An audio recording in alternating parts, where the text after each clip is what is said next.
Hi folks, and welcome to my David Wilson Out and About YouTube channel. Well, this is another review video, as I'm calling the ones I'm doing indoors, I'm calling them a review with a brew. And as you can see before me, I've got two different drones. I've finally taken the plunge and I've bought the Potensic Atom 2. I've had the Potensic Atom for approximately 10 months now. I was humming and ahhing as to whether to buy a new drone. I've actually flown drones since about 2015 when I bought a Phantom 3, and I went through a series of DJI drones. I went Phantom 3, Phantom 4 Pro, Mavic Pro. A few years ago, or just before lockdown, I sort of gave up and sold my Mavic Pro. I was just getting fed up with all the rules and all the media, the bad press on drone flying. So I just sort of said, to hell with it, really. And I only got back into it again last year. Now, I predominantly use drones as B-roll. Obviously, you don't get audio with them. If you did, all you'd get is the prop noise. So I use them as B-roll in my movies, occasionally taking them out and doing quite a longer flight, but I tend to keep them quite near me. I've been incredibly impressed all the time I've owned this little drone. I've called it the Pigeon. I've fondly nicknamed it. It's been absolutely superb. So why upgrade? Is superb. Well, the Potensic Atom 2 come out. As you'll see when I do get it out of the box, aesthetically it looks exactly, the drone looks exactly like the drone from the Mark. I'm going to call this the Mark 1 and this the 2 because obviously it just makes it simpler. Aesthetically, the drone looks identical. The only difference is on the bottom is the air vents, which I will show a bit later. But I never buy nothing when it first comes out, and everyone was raving about it. It's a DJI killer. Here we go again. Every drone that comes out, and obviously you've got on YouTube, you've got your influencers. The people that have sent the drones for nothing, or are sponsored, saying how great it was. I don't buy into that crap. My reviews are just honest, and they're normally after I've owned it for a while. This one's a little bit different, as in I'm doing a slight unboxing, doing a bit of setting up, and then later on in the week when the weather cheers up, because I'm looking out my windows and it's abysmal out there at the moment. When the weather cheers up a bit, I'm going to get out and give it a full test, give it a review. Get it up in the air, do all the quick shots, do a bit of distance shot. Particularly interested in the cruise control feature. Now, this is going back to why I did end up buying it. I did watch thousands of videos, or hundreds of videos. Let's not exaggerate. And in the end, I was just swung by things like cruise control, because all my footage is cinematic. So things like cruise control, to be able to set the speed and maybe having it pan sideways across a lake or something like that, while just controlling the gimbal, keeping the gimbal speed down. It also has adjustments now, which this didn't have, for your left and right movement, whereas I had to really, really slowly try to turn the drone in the air to get the footage. Now I can crank it down on the 2. There's other things I'll talk about in a minute, but what I'm going to do an unboxing. I'm going to take both out and weigh them and a couple of things like that, just a little bit of a comparison, and then I'm going to get on to telling you a little bit more about this drone. Well, as if by magic, they're both out of the box, both in the bags. They actually do come shipped in the bag. The bags both of them are very well padded, and all the components inside are in little plastic bags. So there's no need for anything else. They are really, really good bags. If you drop this, you've got no problem at all. As you can see, the different size bags, this one being taller and narrower, and this one obviously, yeah, you can see completely different sizes. Main reason this bag is actually longer is the controller, because the controller is that much bigger, but we'll go into that a bit later. But like I said, they're seriously well padded bags. Now, they're made of the same material. One disappointing thing, it's not a biggie. This one hasn't got just an actual carry handle rather than the strap or the shoulder strap. Also, it has a pocket on the front, which is there, and that's got a nice bit of felt in it. Now, this one has got, if I turn it round away from the word Potensic, it's got just the strap. What I do with this, what I had done with this bag, is I've got my landing pad, which is one of those circular ones that pop out ones that are very annoying to put away, but it would nicely slot in there nice and securely. I'm sure I'll be able to get away with that with this. It's not going anywhere. I'm sure that'll be perfect for that, so I've got no worries with that. But the other thing I did do with this, I used to house my phone in there. I would often just slot my phone in there, and I'd know it's nice and safe and protected. I can't slot my phone in there. It's a little thing, it's no biggie. On the other side, there's what looks like it may be an outer pouch. It's not, it's just a fake, it's a fake pouch. There's nothing there, just makes it look better. On the ends, and I hadn't noticed that till now, there's no little net bags. On this one again, you've got a net bag that side, quite tight, you're not going to get a lot in it, and another net bag. So there's two net bags in the case, and nothing on that. So you've lost just a couple of little bits of useful storage, I suppose, but other than that, very little difference. I am going to weigh both these in a minute, because that definitely does feel heavier, and it will be heavier because of the size of the controller. So what I'll do, I'll just get the scales and I'll bring you back. Right, I've got my scales here, and voila, I've got my brew. So I thought, while I'm getting my scales, I may as well do a brew. So excuse me one moment. If there's no slurping noises, I could always get them out of an After Effects library and put them in for you. Okay, so scales are on. Now, remember that the weight of these bags includes the plug, absolutely everything that comes with the Potensic. When I go out flying, I will not be physically carrying on me I may have the charger hub with the 3 batteries in, but I will not have the plug, lead, and things like that. So there's extra weight in here at the moment. If I'm going out for a quick fly and it's just like 10 minutes away from the car, I'm not even going to take the charging up. I'm going to literally take the batteries separately. I've got a one of those little, I call them bomb-proof bags. I can put the 3 batteries in, so I can reduce the weight slightly even more. It's not a lot of weight.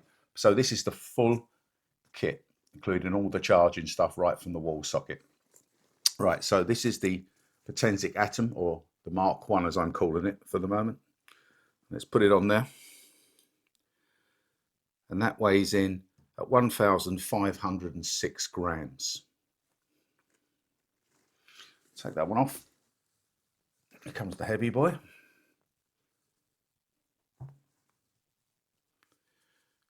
I'm surprised actually. And that comes in at 1,615 grams. It's not an awful lot heavier. And it is just going to be that controller. So that's the 2 weighed up. So what I'm going to do now, I'm going to get the drones out and the controllers. The leads basically are the same. The charging hubs are very, very similar. So what I'm going to do, I'm going to get the 2 drones out side by side and show you them. And I'll get the 2 controllers and show you them. Well, here we are. Here's the 2 drones side by side. I've got the controllers just in front of me here. Now, looking at the 2 drones. Now, this one arrived at 9:30 last night. Obviously, I've had this one for 10 months. And there's absolutely, aesthetically, there's absolutely no difference at all. A couple of slight differences when you do hold them side by side. But if you look at the front, look at the profile of it, they look absolutely identical. The one,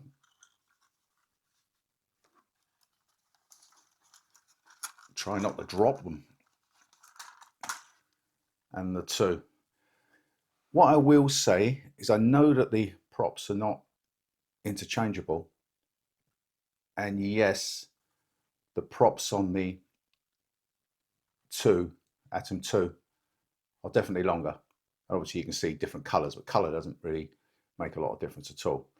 I have got the gimbal guard on and the transportation foam to 100% stop the gimbal from moving, because this one is actually now listed on eBay. That's why I'm doing this, the comparison video now.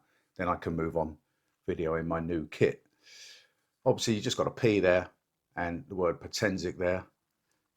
But other than that, other than the props, aesthetically I'm talking about, not in functionality. They're identical. So if I turn them around, they've both got the same size battery compartment. It is the same battery that fits both. So if you have got the original Potensic Atom, you can use those batteries in the Atom 2.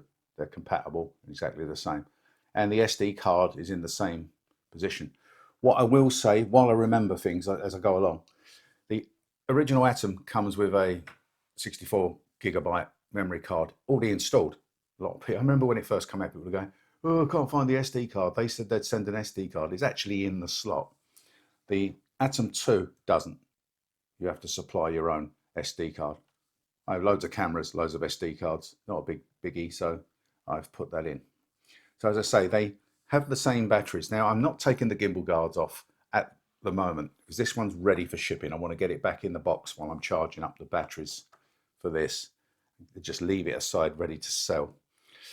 So I'm leaving the gimbal guard on and the protection foam, and I'm going to weigh them both, remembering that the battery for the Atom 2 and the Atom 1 is not only the same, it's the same weight. And I've weighed them. They are the same weight. So what I'm going to do, I'm going to slot this in. Remember, they will both be over slightly, mainly because I've got all that protection, the gimbal guard on and the protection foam. So there'll be a couple of grams over. So let's get this weighed. But the gimbal guard and the foam are exactly the same. I'll get it on there. Just move my smartphone. Right. So the original Atom is weighing in with the gimbal guard and the foam on 247 grams. So it's still under even with that on. That's why a lot of people are buying sort of quite small strobe lights that don't weigh too many grams and managing to get away with getting them on and keeping them under the 250. I don't believe you'll get away with that with this. So that's this one fully loaded, SD card. That one's 251. So it is a few grams heavier. I think I've watched a couple of videos and a couple of people have said that if you do stick a strobe light on it, even though they're very only a few grams, they take it over the 250 grams. So they take it into the next category. Right, so that's them two aesthetically. Now we move on to the big one. The original Potensic Atom, the Mark 1 as I'm calling it, controller. Antennae, not a lot of controls on it really. I've got these dampeners fitted, these stick dampeners, because it wasn't in the app. You couldn't actually slow down the yaw, the turning of the drone. So I had to actually do it, obviously learn by touch, but also with these dampeners, it does help slightly. All you had on this is your antennas, which are, God, they're a nightmare. They're quite scary at times. They seem so easy to break. You've got to be very careful. You've got your gimbal up and down, which is controllable in the app. You've got your take photo and record button, power on, your pause and return to home button. And basically that's it. And your 4 lights for your battery level. There's nothing else on it. When I first bought this, being as I came from a background of something like Mavic Pro and Phantoms, and this is my first drone since sort of that time, and I was disappointed with the controller. I was disappointed with the size and the feel of the Potensic Atom. That's because I wasn't used to it. There was nothing like that out when I was regularly flying drones. Once I got it in the air, that blew that all away. I mean, the capabilities of this, it's just amazing how much they've come on since sort of, 2015 to 2018, 19, when I actually sold my Mavic Pro. The advantages and disadvantages of it, we can talk about later or on another video. So that is the controller. I will weigh it. Remember, it's got the dampeners on, which weigh a couple of grams. I'm not going to pull them off because it's for sale. Right. So the whole thing is 253 grams. So it's not too heavy. It's sort of just over the weight of the drone. It means you're carrying just over half a kilo with this. Obviously you've got all the other kit, but right, and here's the biggie. Here's the new one. If you compare these side by side, it's crazy big compared. It is a lot heavier. You just feel that. This one's got the sticks stored in the bottom. This one's got the sticks stored at the back, at the bottom. Antennae is great. There's the antennae. The big sticker will be pulled off in a minute. That's just warning you not to pull this up when you're actually charging, because the charging, the USB-C charging hub or port is there. So if you pull that up, you can break it. So obviously once you get used to that, you won't do that. But it's fully loaded. I mean, it just feels really good in the hands. This isn't bad. I'm not knocking it. This does feel really good. I'm thinking more, it doesn't really matter in the summer, but come the winter when your hands are getting colder, you need something that you can feel in your hands. And this just sort of molds. It really does mold into your hands properly. Lots of controls on this. You've now got your C buttons, which again, well, we will go into that when we get out flying it and when we're in flight, because obviously you can program, we'll say obviously, you can program these. They're already preset, but that's another video. You've got your record and take photo button. Left-hand side is your gimbal. Speed's adjustable in the app. So you get gimbal up and down. And the other side at the moment, I believe the preset is zoom. So you can zoom in on the other button. So you've got C1, C2, and they're all programmed by Potensic. And later on when I get into the app, it may be on this video, it may be on another video, I'll show you what you can have on it. There is tons of videos out there on this, and I have watched the videos. Obviously, it'd be a fool not to. There's a lot of similarities, but there is differences because there is a fair upgrade. Showed you where the sticks were. You've got the power button. You've got the return to home button. It's just fully loaded. It's got a lot more control on the actual controller. Now this weighs in at 423 grams. So you're 170, 180 grams heavier than that. But yeah, wow, that's a major improvement. You know, when this first came out, the Atom 2, I was thinking, because it looked the same, I assumed it was the same.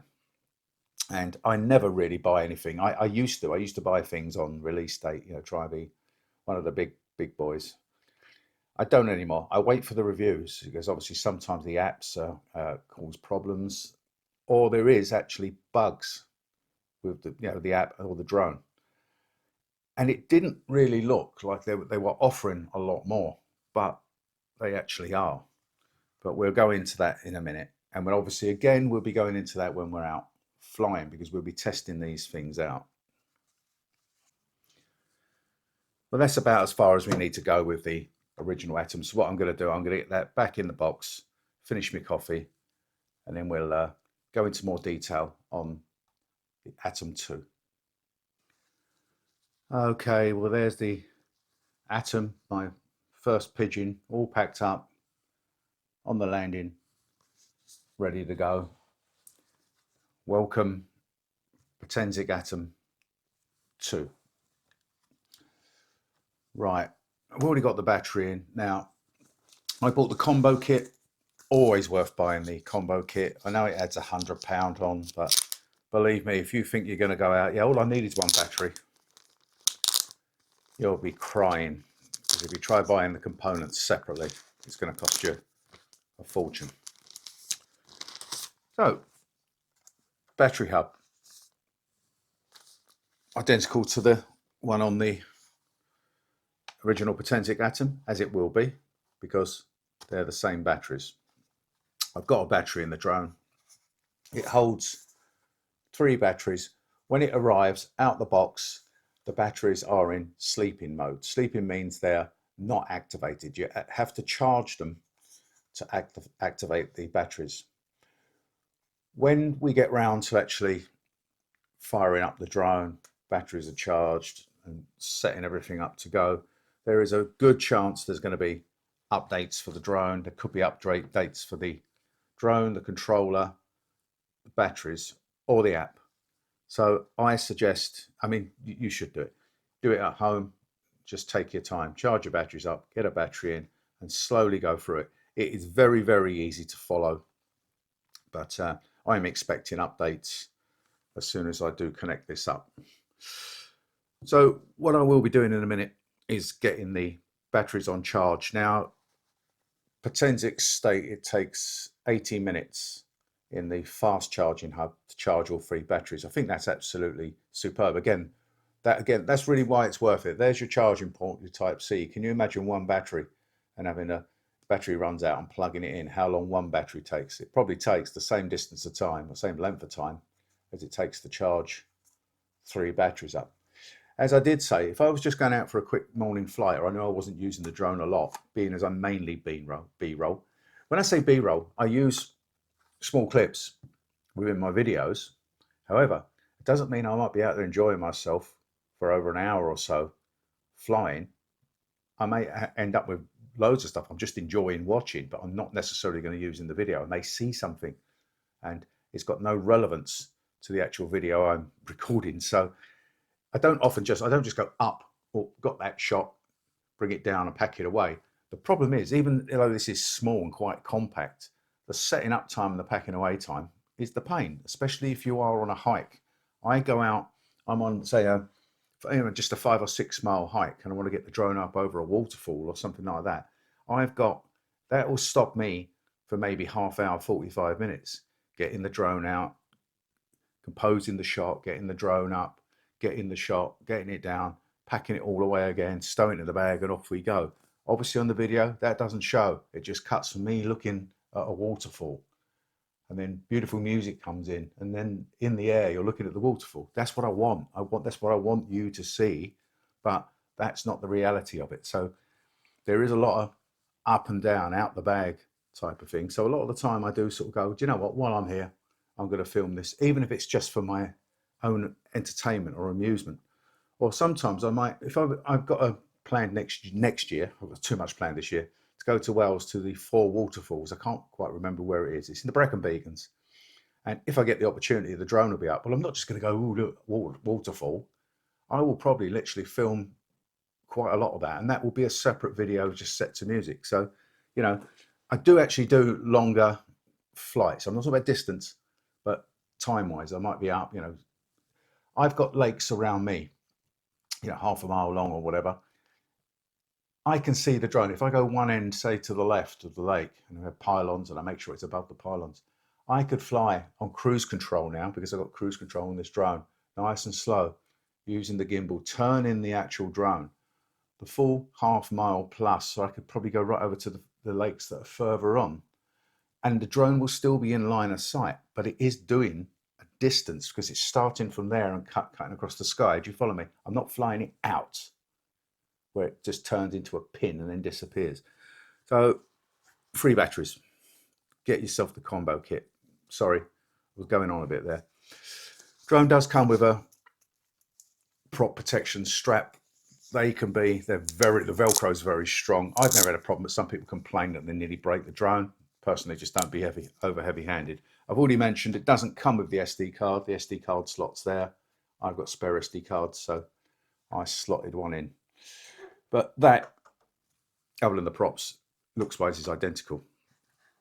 So what I'm going to do now, I'm going to get the controller fully charged. The battery's fully charged, so it's probably going to be an hour and a half, but it will be literally half a second in video. And we'll get the drone fired up and see where we go from there. Jumping the gun a bit there. I want to show you what's in the box first. All right, let's just put the charger down. As I said, a lot of things are still in the packet. They will be.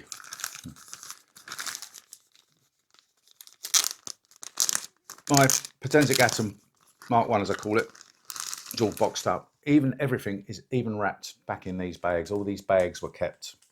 I'm a nightmare for things like that. I really look after I look after anything I've got, to be honest, but my cameras and drones I very much look after. So when it goes out in a couple of days' time, the lucky buyer will literally, hopefully, give me a review saying, wow, this drone looks brand new, everything with it.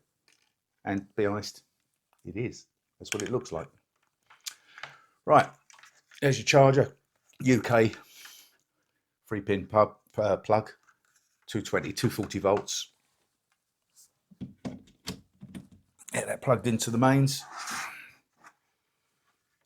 Plug-in port down there. Some people complain they would rather this start going back to like, well, to be USB, so it's more compatible with other things. I don't know so much. You're not going to get it fast charging the way this is. If this is 80 minutes to 90 minutes, 3 batteries, I'll stick with this. If I was away, if you've seen previous videos, I've got not a massive power station, but a 518 watt power station.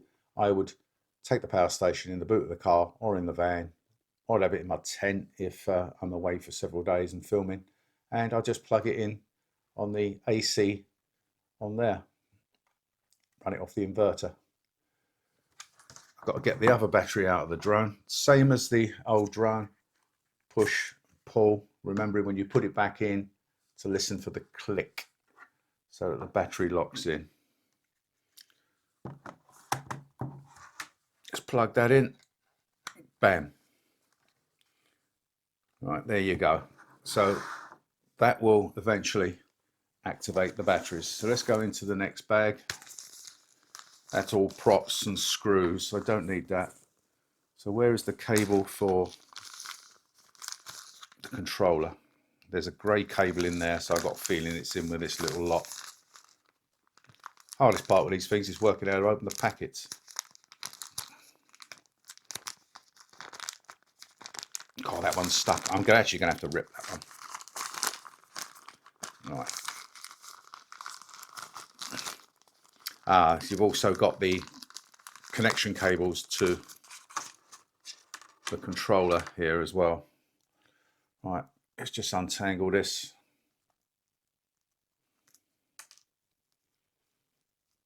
That's it. So this is very, very similar, if not the same as the old one. So you've got USB-A or USB. Not sure if that is in. Yeah, it doesn't push in all the way. That's very strange.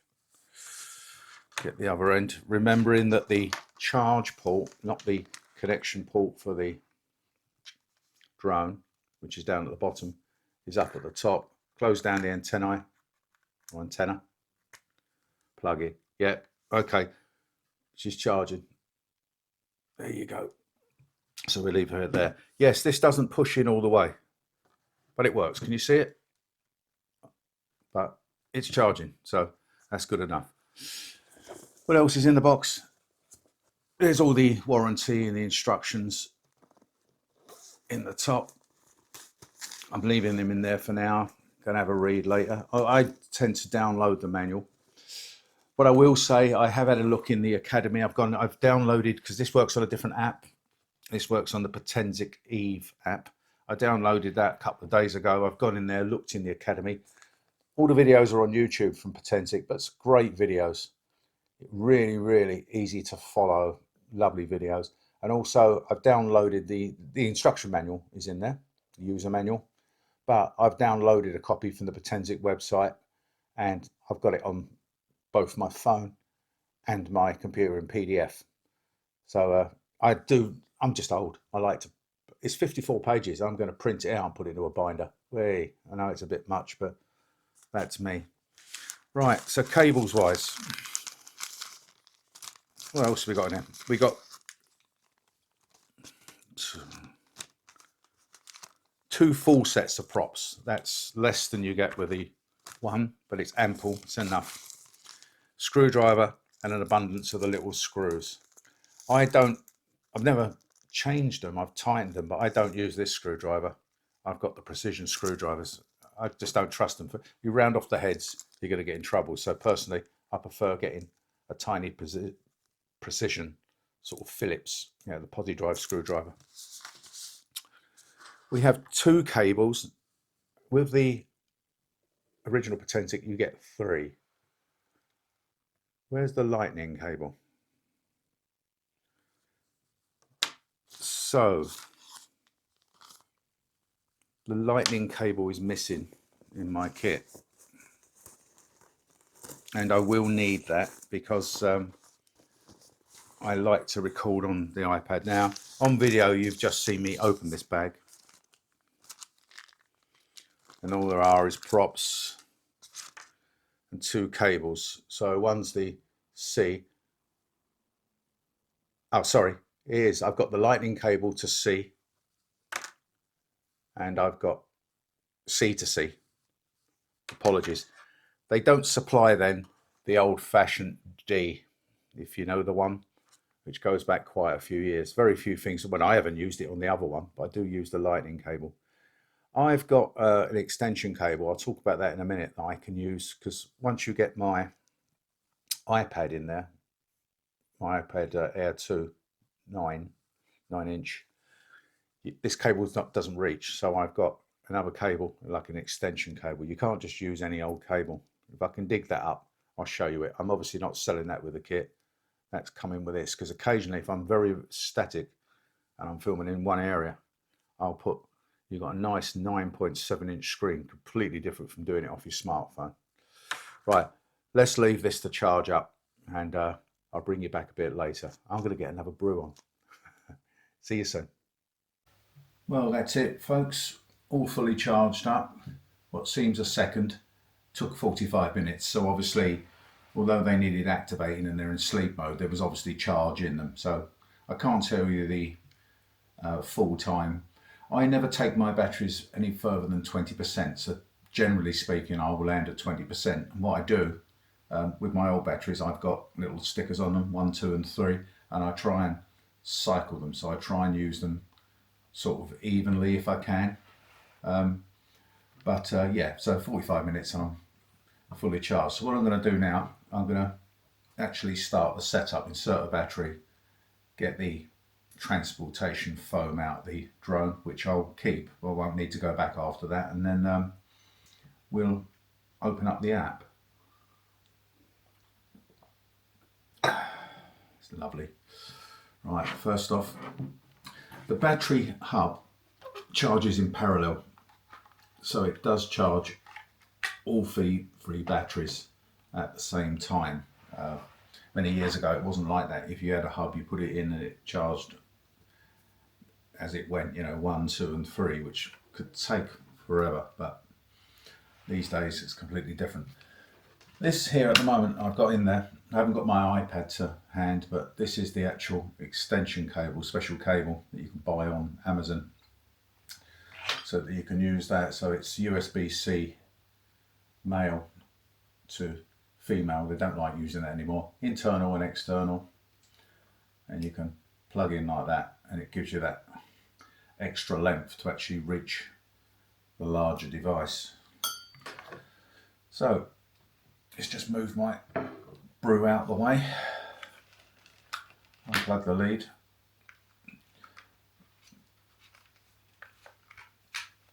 The cable, actually struggling with it, slots in there.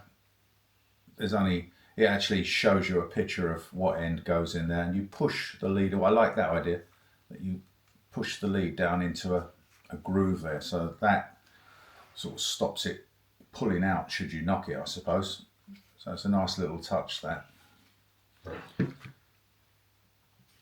Got the battery in. Gimbal guard's exactly the same as the old one.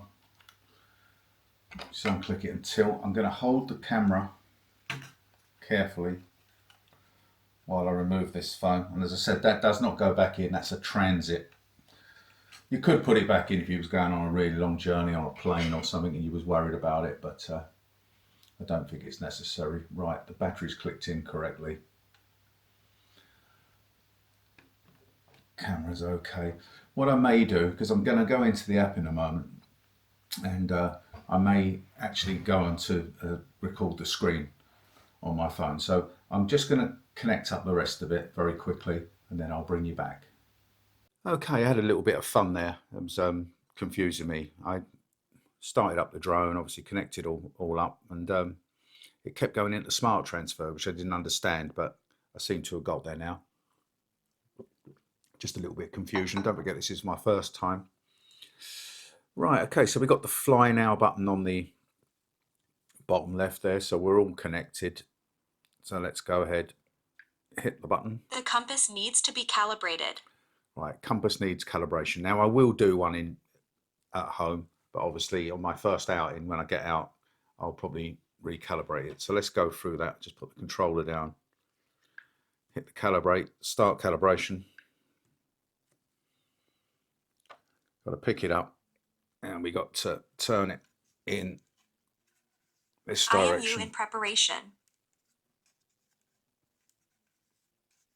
That's it. So now we hold it up. Right. IMU in preparation.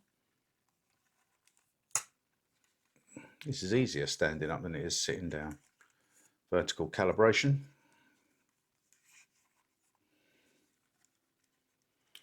Calibration successful. Not a great one, but it's done. IMU in preparation. Right. So tap here. Quick access. Next. Next. It's just giving me loads of tutorials. Next. So I'll go through them. Drone not activated. 3 flights attempted remaining. Right, I'm not sure what that is. So let's go up here. Activate drone. Agree. The drone activation must be completed while you're logged into your account to ensure the devices are linked to your account. Activate. Activation successful.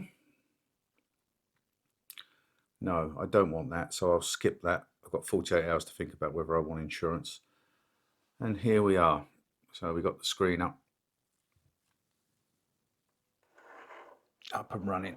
I'm just going to move the drone back because it's facing the controller of me, because obviously I'm doing a screenshot. Okay, so what I'm going to do very quickly, I'm going to go into the settings and just set up some of my settings. If you look along the top, you can see that I've got 9 satellites, 8 satellites, but I'm actually indoors, so I'm not attempting to fly. To the left of the little satellite button, you've got the gimbal angle button, you've got the satellite, it says 9 satellites. The RC connection is actually 4 bars at the moment, so that's great.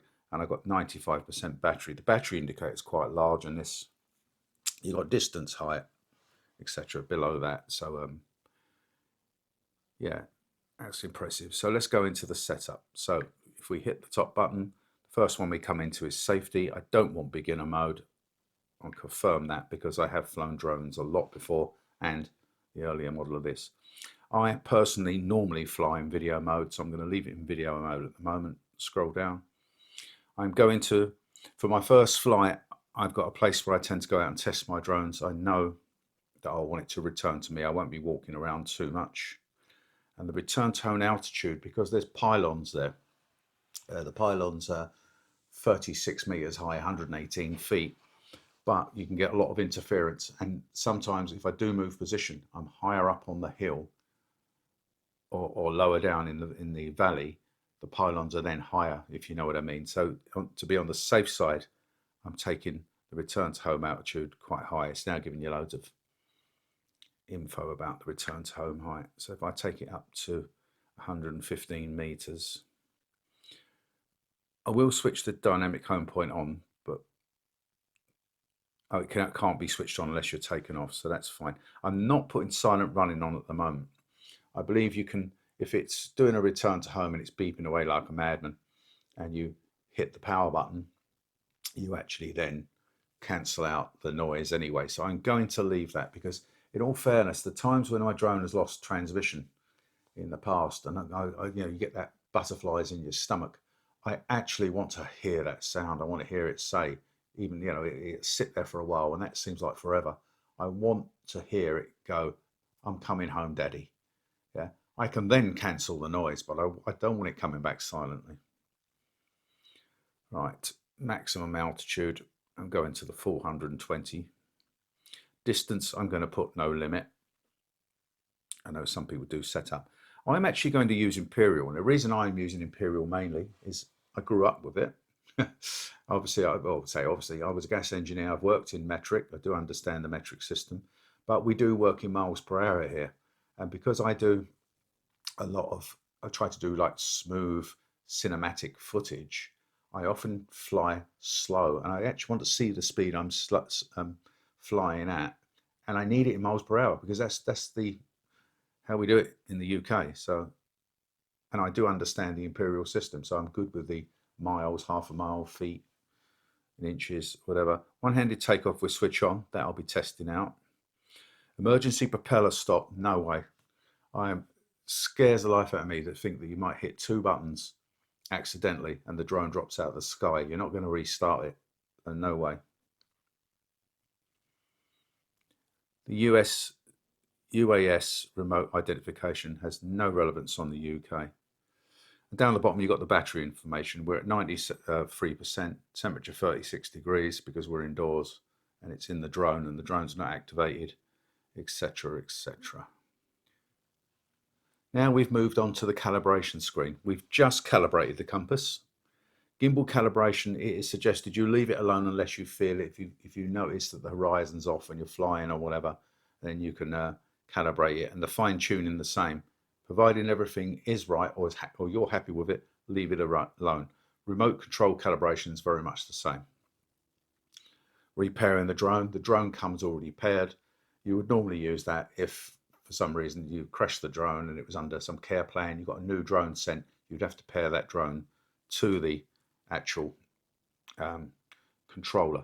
So all of that we can leave alone. We've now come down to controls, as you can see highlighted in the blue there. So you've got the control stick mode. I like it in mode 2. I think probably most right-handed people, I've always flown in mode 2 anyway, but you can sort of switch it around or you can customize it. No, not interested. I'm happy with where it is. Let's go back. Introduction to the remote controller, very handy. I've had a good look, and again, videos, YouTube videos, wealth of information, but it's there if you need it. You can always go in, find out what's what. Very good. Let's go back. Button customization. This is a big one. This is what I was talking about a bit earlier, I believe, the C1 and the C2 buttons on the back. I'm going to leave them as they are now. I like the idea, say like C1, if I press C1, which is there once, that the gimbal drops straight down. Didn't have that feature in the old one. And as I have the gimbal set to actually move very slowly, it would take me ages to get it at that angle. So I like the idea. For instance, 3 weeks ago, I was down in Devon. I was at the Valley of Rocks. I was 400 feet up was my takeoff point, and I flew the drone over the edge of the cliff. And what I wanted to do was get, as I went over the edge of the cliff, bang, straight down 400 feet. Can you imagine it? To the sea and the rocks. It was hard to film because I had to go along and actually bring the gimbal down very, very slowly. This, I will leave that as it is. Double press for manual and auto mode. That I will change out. I tend to fly in auto. C1 left dial, shutter speed, and ISO. I'm quite happy with that. C2, switch from video, normal, and sport. Not too sure if I'm going to leave it that way. I'm going to leave it that way for the moment because I tend to fly in video, only ever fly back in normal or sport if I rush to get it back from somewhere, get it down and get it packed away. Those I'm going to leave. I'm going to leave them all as they are at the moment. Control stick sensitivity is a big one for me. As I said, I like very, very smooth movements because it's cinematic. So I don't want to be going along and like that. I really want to be actually sort of going around nice and slow, and I need the gimbal slow as well. So I'm going to wind them right down. And I will be playing around with that when I'm out and adjusting that. Up and down. I'm going to leave that for the moment. I don't quite understand it. What I'm going to do actually is up and down the gimbal at the moment. See what speed it goes at. Right, if I do that, let's try again. Okay, don't quite understand it. I'll have to come back to that, but I'm going to leave that. I'm going to reset and just take the yaw and the pitch right down. And we'll see what that's like when we're flying. Gimbal mode, stable. Yeah, I don't want to do a FPV mode. I might try that out some other time. Okay, right, so now we can go into camera. White balance. I'm leaving everything on auto at the moment, so I don't want manual white balance, but what I want is all the grid lines on. I really like to be able to use the, the cross, the get things dead in the middle. So you've got the pointer, you've got the cross, and you've got the squares as well. Color standard and HDR, leaving it in standard. We'll test it in both when I'm out. Video mode, for me, yeah, H.264. I don't think my PC is compatible with H, or the program with H.265, so I'm leaving that. Reset parameter. SD card format. I've put one of my own cards in there. I know there's nothing on it, but I do want to format it. It's always wise to format a card when you put it in. So I've done that. Okay, video transmission. That's just showing you hopping from channel to channel. The peaks are actually bad spots. I mean, I'm at home at the moment, so we're not going anywhere. And the about is the device Atom 2 firmware version, app version. So you can check flight safety data version. So let's go back. Anything else? No, I think that's all we've got in there. I am going to play around with these, and if I do any other updates on my particular settings, I can let you know on one of the flying videos. Right, I've come out of the settings for now. I'm going to have a much closer look at them. I don't know how to slow the gimbal up and down speed. I know how to slow the craft, so I'm going to investigate that, because I do like the gimbal very, very slow. Although it's a lot smoother than the original Atom going up and down. The actual thumb wheel is a lot more sort of sensitive, so you can just touch it slightly and it will go slower, because I really do like slow down and slow up, but we'll work on that. Now here's a little interesting thing. At the bottom there, it's grayed out because I've not taken off. Obviously the camera is actually shooting directly at the controller. It says 1080p 24. Now I want it 4K 30. And if I tap that, so I can alter everything. Low power mode only supports 1080p 24 frames per second. Standard recording. Shooting parameters can be adjusted after takeoff. So I've got to actually adjust that after takeoff. I didn't have to do that in the other one. And where the film and photo icon is on the right hand side below the three dots, it's grayed out, so I can't go in there and alter anything.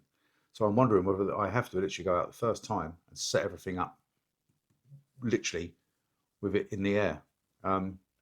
Yeah, very confusing. I don't like that idea, but so be it. We'll try that once we get out. Right, I've done all the settings I'm going to do at the moment.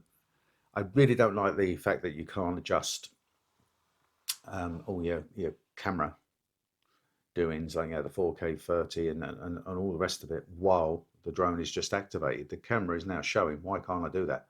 I'm sure I could with the old one. You've actually got to get it in the air and then adjust. I suppose once you've adjusted, it's there. But if you look at the right hand side bottom where it's got the A in the camera, which is grayed out, that's auto and manual. You can't even do that. So you can't set nothing up. As I'm standing now, you need to actually take off. Yeah. Okay, now what I'm going to do, I'm going to come out of this, go back into the main screen and just show you a few features in there, and then we'll call this video a day. Right, I've taken it a screen back to the main screen now. Problem here is that I can't keep the screenshot running. The mic and timer for the screenshot actually hides the back button. So I'm sort of tapping like mad and the button's actually hidden behind. So I have to stop the screenshot and then go back. So that's what I've done. I've gone back and then restarted the screenshot. So as you can see on this screen, this is your main home screen. I've got countdown to purchase Potensic Care. I'll read into that later. I'm not sure if I want it. I've heard in different views about that. You've got shows it's connected on the right hand side just above the fly now button, which is in the blue background, and we've been into that screen. And if you look along the bottom there, you've got Academy, Album and Me. So if I go into Academy, there you go. So you've got video tutorials, user manual, and questions and answers, facts and figures, I suppose. Yeah, very, very useful videos. Like I said, manuals there. So if you are out and you're stuck, you can have a good read. So yeah, quite impressed with that. The second along, or the middle and the bottom, the album, is if you tap that, and that's also on the fly screen. So when you're flying, if you stop recording or land the drone, you can quickly check all your files. I've got nothing in there at the moment, so there's no point in going in there. And the third one along is Me. If I hit the Me button, you come in, and it's me, David Wilson. Hours flown 0, distance 0, flights 0, flight logs none. If you go into your flight logs, you can upload them to Potensic. So if there's any problems with your drone, good feature, does work. And you've got My Device, Find My Drone. The Find My Drone, if I tap on that, yeah, it's actually showing my locations. Yeah, it's bang on. And you can also start the beep. So if I do that, oh, that's a horrible screaming noise that will wake up my cat. So you stop the beep, and then obviously if you're walking along and you can hear that, I think the lights flash as well. So never had to use it, but it's a great feature. That's providing the battery's still in when it's landed somewhere. But yeah, it's good to have. So we're back into the main screen. So you've got quite a lot of things there. My Device is just basically, it shows my serial number, but a lot of it's starred out. And not a lot more I can say about that, but it's seemingly a good app.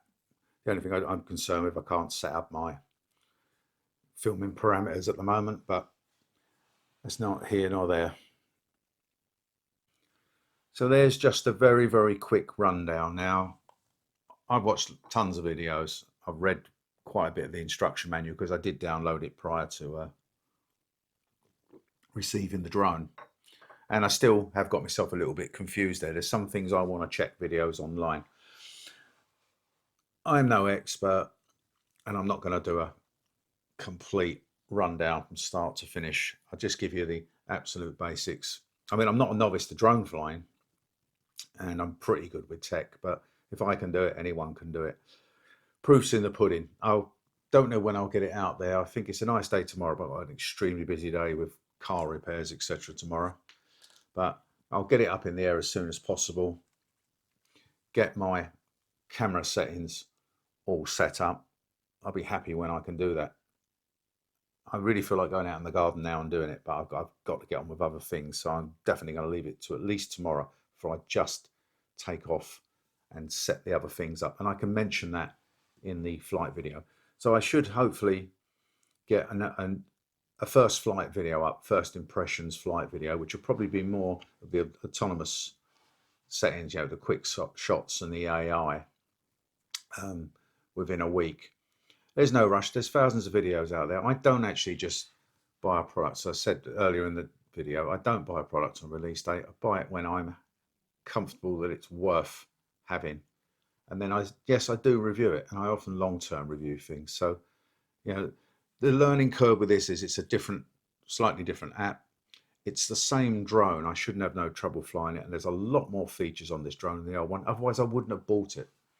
If it was just the controller, everyone's going mad on this massive controller, big beefy controller. It's like having a whacking great big gear stick, gear shift in your car. It's an extension of your manhood. I'm not particularly interested in that. Yes, the controller's very nice. It's the functionality and the feel of the controller that's more important than the looks of it. Yeah, the drone's up in the air. People see this controller, go, "Wow, what's the size of the drone?" And then this little baby comes, scarily screaming back at you like a wasp. But it's going to be a good drone. If the other one's anything to go by. The camera sensor is larger, so it's better in low light. you've got a lot more AI things in there. You know, the dolly zoom. Wow, I can't wait to use the dolly zoom. So there's a lot more AI. The range is much further. It's another 4 kilometers. The old one was 6 kilometers. This is 10 kilometers. I'm not over interested. I'm not flying 6 kilometers. I'm not flying 10 kilometers. I tend to get it up. It's within visual line of sight of loss. I do believe in that. And I get my shots. It's a B-roll camera where sometimes I do have a really good fly around to get loads of footage. But this has got a lot more in it. It just hasn't changed the design. Again, some people, you know, on forums and there's Facebook pages for it, it's boring. You know, it's still the same design. It's basically the same shell. Yes, it is. I'm not filming the drone. I'm not pimping my ride. Yeah, all I will do is put on, which we have to do in the UK. I will be putting my operator's ID. I've got a flyer's ID. So if I do put anything on it like strobe lights and I go overweight, I have got a flyer ID as well. I've done the online test. I've also got my contact details if lost. Some people go, oh, you shouldn't put your phone number on it. If this lands somewhere and you can't find it and someone finds it and is honest enough to phone you and return your drone, it's worth its weight in gold. So that's got to go on the drone. Unfortunately, there's nowhere inside it can go on it. So it does tend to go on the top. It doesn't worry me. You don't see the drone in my videos. I am filming. This to me is a flying camera. And the better it is at flying and with a reasonable camera, the better shots I get. That's what it is to me. I know other people, it's a bit different. You know, they want it to look like a rocket. Well, good luck to you. You know, that's up to you. Right, anyway, I'm waffling on. That's it for this video. Yeah, I said get out and fly soon and be interested in the footage.